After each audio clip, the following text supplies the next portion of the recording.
O estado do Rio Grande do Sul está vivendo a pior enchente da sua história. A situação é quase uma guerra civil. Barcos, canoas, até cordões humanitários têm se deslocado para resgatar as pessoas que estão presas no telhado das suas casas. Voluntários por todo o estado buscam ajudar os gaúchos que imploram por comida, água e lugar para dormir. Os números de mortos e desaparecidos não param de crescer. O evento é climático, mas a tragédia é política.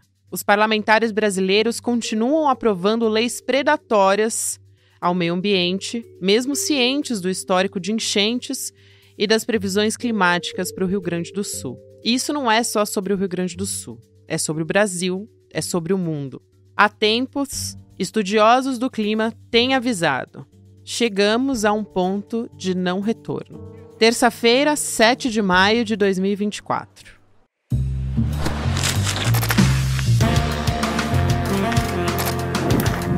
Olá, seja muito bem-vindo, seja muito bem-vinda. Eu sou a Gabriela Varela.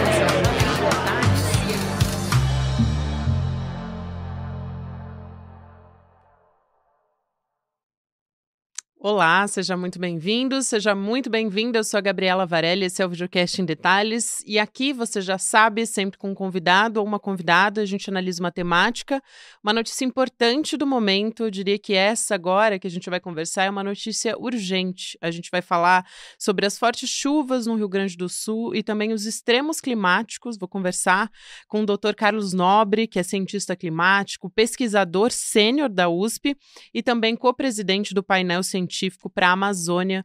Professor, obrigada por aceitar nosso convite. Seja muito bem-vindo ao ICL ou em Detalhes também. Muito prazer, Gabriela. Uma satisfação conversar com vocês. Satisfação é toda nossa, professor. Bom, para a gente começar, eu quero partir daquela pergunta básica. Como é que esse caso grave no Rio Grande do Sul, essas chuvas tão intensas, né, em meio ao outono, inclusive, está ligado ao aquecimento global? Olha, muitos desses eventos climáticos extremos, sejam chuvas muito severas, às vezes muito prolongadas como essa no Rio Grande do Sul, secas extremas, ondas de calor extremas, esses eventos, a grande maioria, sempre existiu no planeta como uma variabilidade meteorológica, uma variabilidade da relação dos oceanos com a atmosfera, como, por exemplo, os fenômenos El Niño e Laninha. O que é o aquecimento global que nós estamos causando no planeta pela emissão dos gases de efeito estufa? O que ele faz? Ele está fazendo o planeta ficar mais quente. Então, aqueles eventos meteorológicos naturais, vamos dizer assim, eles estão com o planeta mais quente, eles se tornam muito mais intensos. Então, eventos extremos como essas chuvas no Rio Grande do Sul, esses eventos estão acontecendo com muito mais frequência. Por exemplo, se a gente pegar junho a maio, nós, em 8 ou 9 meses, nós tivemos eventos extremos de chuva no Rio Grande do Sul em junho, depois aquele evento em setembro, que levou à morte de 54 pessoas, principalmente na bacia do Taquari. Um evento de novembro levou à morte de 5 pessoas, e agora esse evento que bateu todos os recordes. Então, esses eventos, que são eventos meteorológicos que nós conhecemos bem, eles agora batem os recordes. Eles acontecem com mais frequência e quebrando recordes. Tivemos, de novo, o evento de maior nível de chuva da história, do registro histórico do Rio Grande do Sul, agora em 7 dias. Então, isso tem a ver com o aquecimento global, porque um planeta mais quente, ele, por exemplo, tem uma evaporação muito maior de água dos oceanos, a atmosfera fica muito mais cheia de vapor d'água, que é o alimento das chuvas. Então, quando você tem essa situação, você acaba quebrando todos os recordes. Só para explicar um pouquinho o que foi esse evento do sentido meteorológico, esse evento do Rio Grande do Sul. Esse é um sistema de ondas atmosféricas no hemisfério sul, entre regiões subtropicais e subpolar. Isso são áreas de alta e baixa pressão E nós temos normalmente no sul um número de quatro ondas dessas, cruzando todo o planeta, cruzando todo o hemisfério sul. E essa onda, eram 4 nesse episódio, tem um sistema de alta pressão e um sistema de baixa pressão. E elas ficaram estacionadas, bloqueios, a gente chama de bloqueio atmosférico. Então esse bloqueio se estabeleceu ali no sul, centro-sul da América do Sul, Uruguai, Paraguai, centro-leste da Argentina, no lado do Pacífico ali no Chile e no sul do Brasil.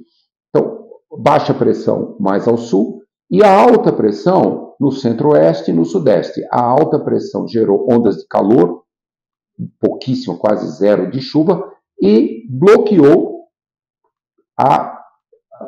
as frentes frias passarem. E isso foi uma situação que levou a esses 7 dias de chuvas intensas que bateram todos os recordes no Rio Grande do Sul. Esse fenômeno, ele sempre existiu na meteorologia, mas agora eles se tornam mais intensos, quebrando recordes anteriores. Levando em consideração isso que o senhor está falando também, professor, eu queria trazer um ponto aqui para o senhor analisar, que é o de que o governo do Eduardo Leite, no Rio Grande do Sul, ele cortou ou alterou quase 480 pontos do Código Ambiental do Estado em 2019. Esse é um ponto. E aí, na sequência, eu também queria te perguntar como é que os governos eles podem atuar para preparar os estados para esses eventos climáticos extremos. Não só os estados, mas os municípios também, né? Levando em conta também as particularidades de cada lugar, porque o Brasil também é bastante diverso, né, nesse sentido. Olha, não há dúvida que o Brasil vem vivendo há muito tempo, há muitos anos, uma situação preocupante do ponto de vista de políticas públicas de proteger o meio ambiente. Nós temos visto em todo o Brasil uma expansão muito grande da agropecuária e com diminuição dos nossos biomas, como, por exemplo, os pampas no Rio Grande do Sul, a Mata Atlântica, o Cerrado, a Caatinga, a Floresta Amazônica. E essa medida de 2019 ela foi muito nessa linha de continuar apoiando muito em nível do Código Ambiental do Rio Grande do Sul uma expansão, né? Diminuir as áreas dos biomas naturais.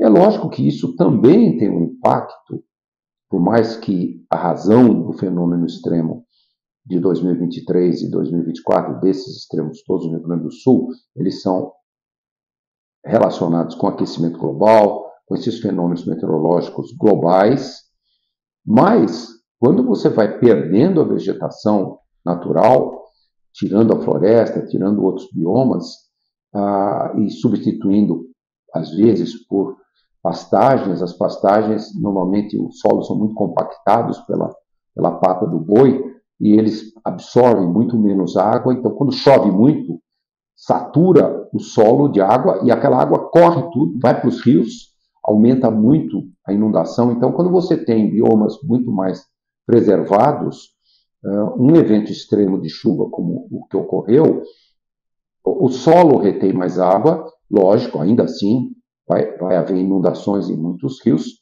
mas diminui muito esse impacto. Esse é um dos aspectos que está acontecendo no mundo inteiro e aqui no Brasil realmente está acontecendo muito em todos os biomas.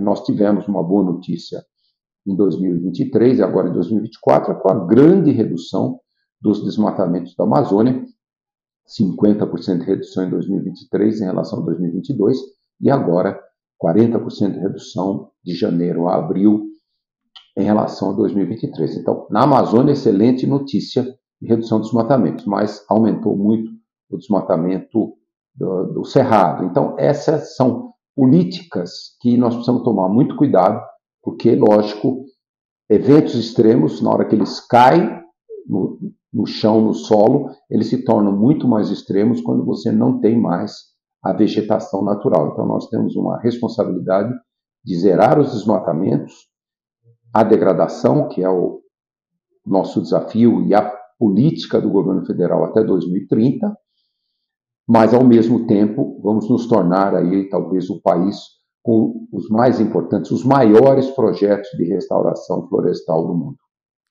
Professor, logo no início da sua fala, o senhor também citou a agropecuária, e eu acho importante a gente entrar nesse aspecto, né? Porque quando a gente está falando do aquecimento global, ainda existe uma resistência muito grande para se falar do papel da pecuária nesse processo, né? Por que se fala, pouco se fala disso, se a indústria da carne, por exemplo, é um dos setores que mais afetam as mudanças climáticas, né? Eu queria ouvir o senhor a respeito disso, porque eu percebo que mesmo quando a gente está fazendo essa discussão na imprensa, com especialistas, é quase um tabu falar a respeito disso, né? É como se falar de meio ambiente a gente tivesse que pisar em ovos, porque está relacionado a hábitos das pessoas, enfim, grandes mudanças. Eu queria ouvir o senhor a respeito disso, sobre o papel da pecuária no aquecimento global.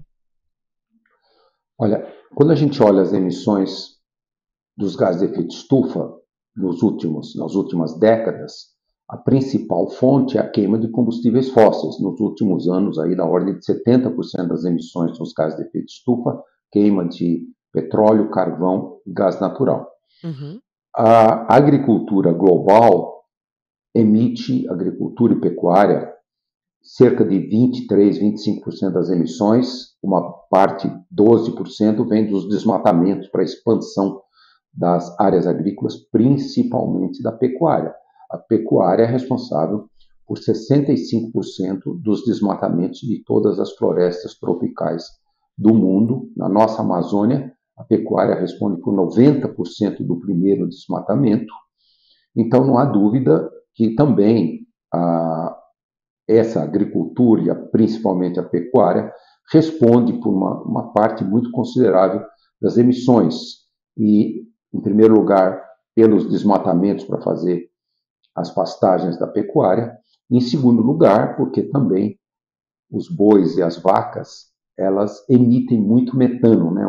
É uma fermentação entérica no úmen desses animais e eles normalmente arrotam. O metano é um gás 20 a 30 vezes mais poderoso de reter o aquecimento global comparado com o gás carbônico. Então, globalmente falando, a pecuária é a maior responsável pelas emissões do setor de agropecuária. Então, isso é sem dúvida, nós precisamos, para mantermos, vamos dizer assim, vencermos o grande desafio do Acordo de Paris, não deixar as temperaturas passar de 1,5 graus, nós devemos reduzir todas as emissões, principalmente da queima de combustíveis fósseis, mas também as emissões da agropecuária e principalmente da pecuária. Aí nós temos que fazer o quê? É passar para a agricultura de baixo carbono, a pecuária de baixo carbono, chamado pecuária e agricultura regenerativas. A Embrapa e várias universidades aqui no Brasil já desenvolveram técnicas para a pecuária regenerativa. São técnicas facilmente implementáveis pelo setor dos pecuaristas. Elas exigem alguns investimentos iniciais que certamente o governo fornece. O Plano de Agricultura de Baixo Carbono foi aprovado pelo Congresso em 2010. Então, é possível caminhar nessa direção e uma grande vantagem da pecuária regenerativa é que ela emite muito menos gases de efeito estufa, algumas fazendas quase que emissões zero, porque se compensa a emissão do boi, o arroto de metano do boi, com aumento da quantidade de matéria orgânica das pastagens, das raízes das pastagens no solo. Mas essa pecuária regenerativa, ela é muito mais produtiva. Só para dar uns números, a média da pecuária brasileira, 1,6 milhões de quilômetros quadrados de pastagens, mais de 50% altamente degradada, essa média é 1,2 a 3 cabeças de gado por hectare. Em todo o Brasil, mais de 220 milhões de cabeças de gado. A pecuária regenerativa, 3 a 5 cabeças de gado por hectare, muito mais produtiva, muito mais lucrativa também. Então, se a pecuária do Brasil, o Brasil é o segundo maior produtor de carne bovina do mundo, depois dos Estados Unidos, só que os Estados Unidos tem 95 milhões de cabeças de gado, produz mais carne do que o Brasil, que tem mais de 220 milhões de cabeças de gado. Então, tem um espaço muito grande para aumentar a qualidade da nossa pecuária, reduzir muito as emissões e reduzir muito a área. Quer dizer, como eu falei, 1,6 milhões de quilômetros quadrados de pastagens, quase isso, 50% vários estágios de degradação. Então, a pecuária regenerativa, ela é mais produtiva, ela é mais lucrativa, ela emite muito menos gases de efeito estufa e ela, como ela é muito mais produtiva, 3 a 5 cabeças de gado por hectare, o gado engorda bem mais rápido, porque você tem muitas árvores,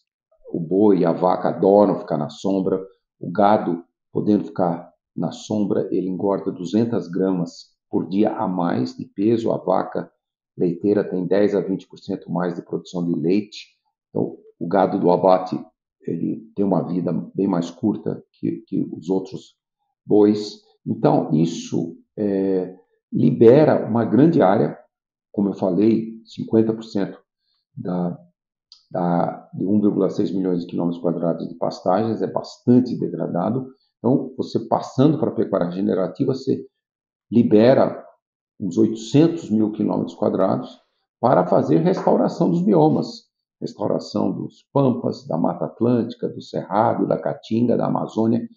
Isso tem um enorme valor, a floresta crescendo, o combate à emergência climática, né, remove uma grande quantidade de gás carbônico da atmosfera, torna todo o clima nessa região que a floresta e os biomas recrescem mais resiliente, baixa temperatura, aumenta a umidade, aumenta a chuva.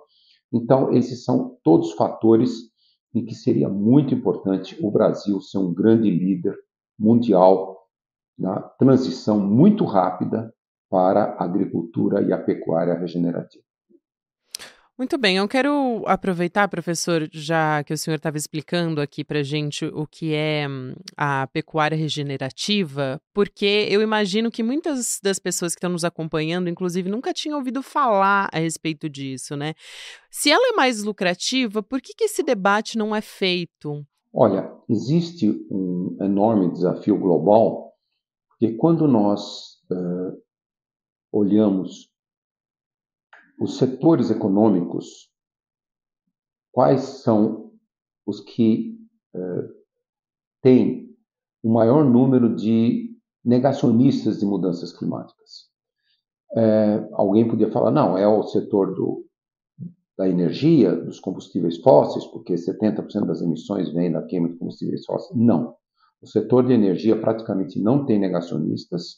A transição energética está lenta, mas não há praticamente negacionismo. Globalmente falando, o setor econômico que tem mais negacionistas é o do agronegócio. Globalmente, isso não é só no Brasil ou só nos Estados Unidos, nos países europeus, é o lugar que mais tem negacionistas. Então, tem muito a ver com o fato que esse setor é negacionista, não todos, mas uma grande parte, e, por exemplo, a bancada ruralista do Congresso Nacional é uma bancada que sempre defendeu, continua defendendo, uma mega expansão da agropecuária do Brasil. Por exemplo, nós já estamos chegando aí a perto de 3 milhões de quilômetros quadrados do Brasil, com pastagens da pecuária, com agricultura, com silvicultura, e esses setores, politicamente falando, por muitos anos, eles defendem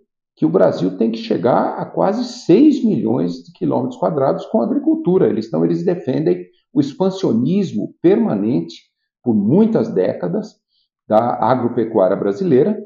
Por exemplo, nós lembramos que há muitos anos, mais de 10 anos atrás, a bancada ruralista ela insistiu muito para a aprovação do novo Código Florestal 2012, e nesse código se perdoou 58% de todos os desmatamentos ilegais até julho de 2008.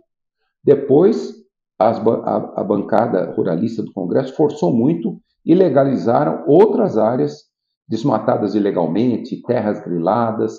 Então, é muito importante esse setor entender os riscos que o planeta corre, os riscos que o Brasil corre, a importância do Brasil ser um dos primeiros países a zerar as emissões do mundo e também o conceito da agricultura e da pecuária regenerativas. São mais produtivas, protegem o meio ambiente, protegem a biodiversidade, reduzem o risco de epidemias e pandemias, reduzem as emissões e são mais lucrativas também. Então, um grande mistério, por exemplo, na pecuária, é a pecuária regenerativa é 3 a 5 vezes mais produtiva que a pecuária normal, a que tem mais no Brasil. Então, é muito importante também vencer esse desafio cultural, que não há necessidade de nenhuma expansão das áreas, principalmente de pecuária, porque é só aumentar a produtividade da pecuária, você alimenta os mercados nacionais, os mercados internacionais. Globalmente, o consumo de carne tem aumentado, mas aumentando a produtividade, reduzindo as emissões, protegendo os biomas, você pode. Então, esse é um grande desafio. É muito mais cultural do que econômico. Que importante essa sua fala, professor. Eu quero perguntar também sobre as populações, né? Como é que a gente prepara as populações para sobreviverem a eventos climáticos extremos e, no caso em específico, já que a gente está falando desse caso do Rio Grande do Sul, para as enchentes, porque a gente tem mais de 65% dos brasileiros em situação de vulnerabilidade, muita gente não tem, por exemplo, nesse calorão que está fazendo agora, em meio ao outono, não tem nem ventilador dentro de casa, né? Então, são poucas pessoas, né, levando em consideração a maior parte dos brasileiros que tem, por exemplo, um climatizador em casa para manter a temperatura numa temperatura ali razoável para a saúde dessa pessoa, né? Crianças, idosos, inclusive, estão mais suscetíveis. Tem a questão também muito grave das populações que vivem em áreas de risco. Então, são quase 9 milhões de brasileiros, segundo uma pesquisa do governo federal, morando em áreas de risco hoje. Então, como é que a gente prepara essas pessoas, levando em conta que a gente tem uma disparidade social muito grande, né? Olha, muito interessante que você trouxe também o risco das ondas de calor. A gente, quando vê um evento como esse no Rio Grande do Sul, talvez o número de mortes, espero que não, mas pode passar de 100, e o ano passado 54, em 15 de fevereiro de 2022, 240 mortes em Petrópolis, em final de maio de 2022, 140 mortes na Grande Recife. Então, esses são eventos extremos de chuva. Mas, se você perguntar, e as ondas de calor causam mortes? Você nem imagina o número. O que causa um número gigantesco de mortes são as ondas de calor. Só para dar um número de um estudo, 2001 a 2018, um estudo feito no Brasil, mostrou 48 mil mortes. Nossa. E isso porque, na maioria das vezes, o atestado de óbito do médico, ele diz a causa da morte cardiovascular, pulmonar, mas ele não diz que a origem foi a onda de calor. Na Europa, um estudo recente mostrou 62 mil mortes com o verão, foi um verão muito quente, 2022, depois 2023 mais quente ainda, 62 mil mortes devido à onda de calor, e principalmente idosos e principalmente idosas acima de 75, 80 anos. Então, só para lhe dizer, o risco, mesmo o Brasil sendo um país tropical, as pessoas desde o nascimento já mais adaptadas a calor, mas essas ondas de calor estão batendo todos os recordes no Brasil nos últimos anos, principalmente em 2023 e 2024, isso leva a milhares e milhares de mortes, porque você tem que criar um microclima nos ambientes de onde essas pessoas vivem, principalmente os idosos e as idosas, para não deixar a temperatura passar de 27, 28 graus no máximo, fazer a temperatura à noite cair abaixo de 22. Então, lógico, aí tem um custo, pessoas, como você falou, um grande número de brasileiros são vulneráveis, são pobres, não tem nem ventilador e muito menos ar-condicionado. Então, nós temos um desafio muito grande nesse setor que poderia ser vencido com investimentos para criar esse microclima, porque as ondas de calor não têm mais volta.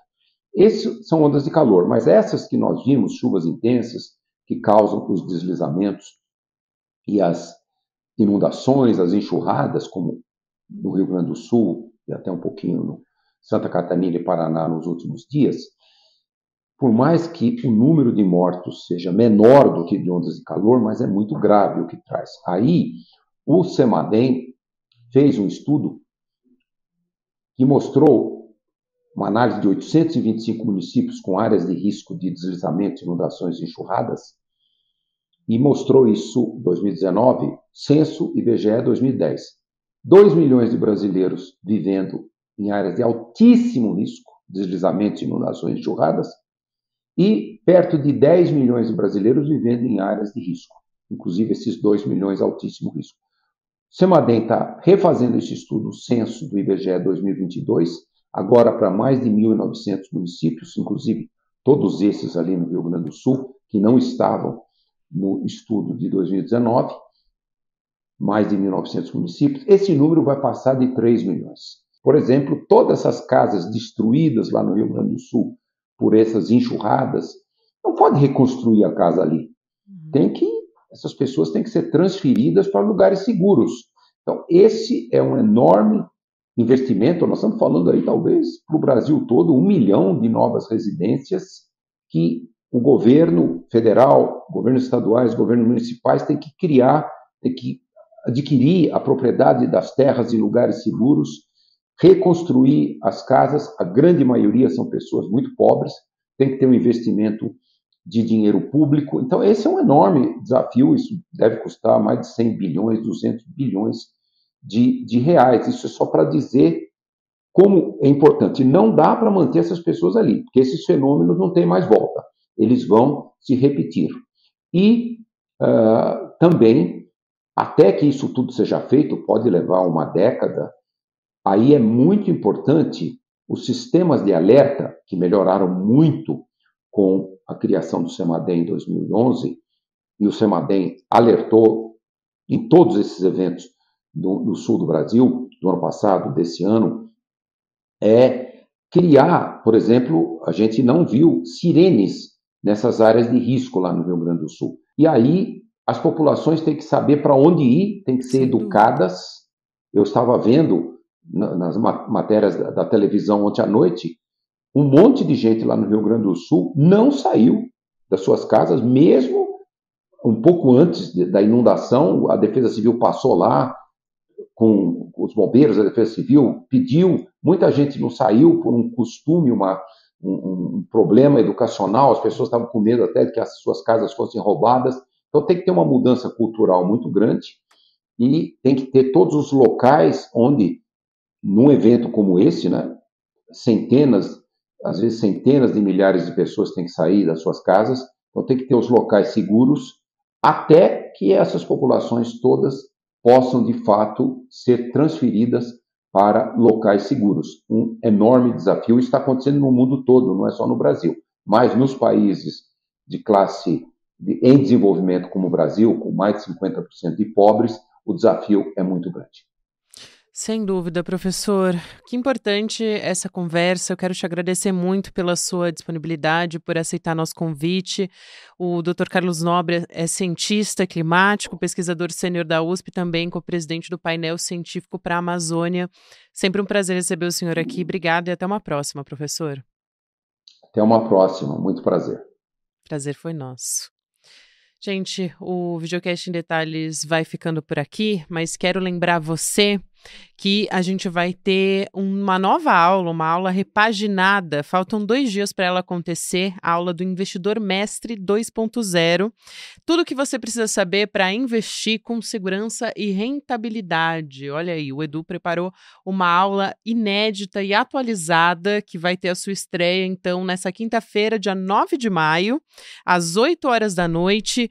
O Investidor Mestre já ajudou mais de 50 mil alunos a investir e agora está sendo atualizado. Então, vale muito a pena você acompanhar essa aula que vai ser online, aberta e gratuita nos canais do ICL. Você pode fazer sua inscrição em indetalhesicl.com.br. Obrigada a você que me acompanhou até aqui. Próximo episódio vai ao ar às 10h30 da manhã, ao vivo no YouTube, por onde você acompanha toda a nossa programação.